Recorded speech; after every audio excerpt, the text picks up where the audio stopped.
Steve, beaucoup d'émotions, deux parcours incroyables. Ils étaient faits pour Jaliska? Je pense que dans la forme où elle était aujourd'hui, beaucoup de parcours étaient faits pour elle, mais c'est vrai que cette piste ici à Genève, ça lui convient vraiment bien. Elle avait déjà très bien sauté à Vérone et à Stuttgart, qui sont aussi des grands indoors. Par contre, elle n'avait pas très bien sauté à Bruxelles, qui était un peu plus petit, qui lui convenait un peu moins bien. Et elle a eu 10 jours de repos avant de venir ici, elle était vraiment en pleine forme. Et bon, c'est vrai que j'étais un petit peu nerveux toute la journée, c'est pas vraiment mon style normalement, mais de faire cette finale ici devant mon public, c'était juste un petit peu, ça m'a un peu sur les nerfs toute la journée.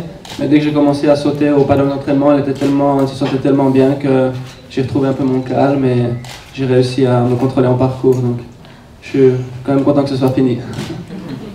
Et une question pour Eric. Steve était imbattable ce soir. Qu'est-ce qui vous a manqué à vous?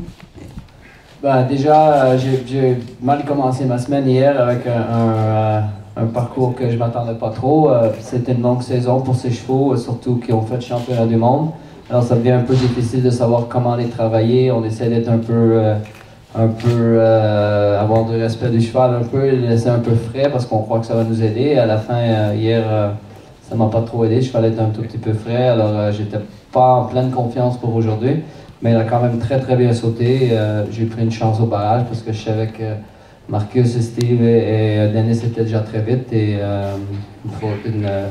une bête faute qui normalement ne ferait pas, mais c'est le sport, c'est vraiment le plus haut niveau du sport, alors on demande presque l'impossible aux chevaux parfois. Une magnifique victoire ce soir, seul double sans faute de cette magnifique finale du Top 10. Racontez-nous un petit peu votre victoire, ce que vous ressentez maintenant. Oui, c'est un sentiment magique, je pense, de gagner ici à Genève et surtout cette fois la finale du Top 10 avec tous les meilleurs. C'est une grande fierté et beaucoup de bonheur. Et votre public vous a porté chance? Oui, je pense qu'il m'apporte tellement de soutien et on se sent déjà presque vainqueur en entrant en piste, donc ça rend les choses un peu plus faciles pour les parcours. Et cette victoire, finalement, qu'est-ce qu'elle représente pour vous? Oui, je pense que, comme j'ai dit, toutes les victoires sont magnifiques, mais de gagner le Top 10 ici à Genève, c'est un moment magique qui restera, je pense, dans toute ma vie comme l'un des meilleurs. Elle se bat toujours comme une star. Et aujourd'hui... On était très près de la victoire ce soir. Une 3e place, vous êtes content quand même? Oui, on est très content. J'ai mal commencé ma semaine hier, mais on a un peu changé, organisé tout aujourd'hui. Il a vraiment bien sauté. Le barrage, c'est vraiment... on va à une bonne vitesse et parfois, c'est une question de chance, malchance. Aujourd'hui, c'est pas pour moi, j'ai vraiment fait une faute. Mon cheval a fait une faute. C'était une distance un peu plate pour lui. Alors, c'est pas un jour de malchance pour moi. Aujourd'hui, j'ai vraiment eu 4 points.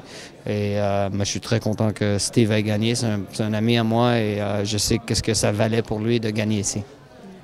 Et une bonne nouvelle pour vous ce soir, vous pourrez monter la finale de Coupe du Monde dimanche. Quelles sont vos ambitions? La victoire?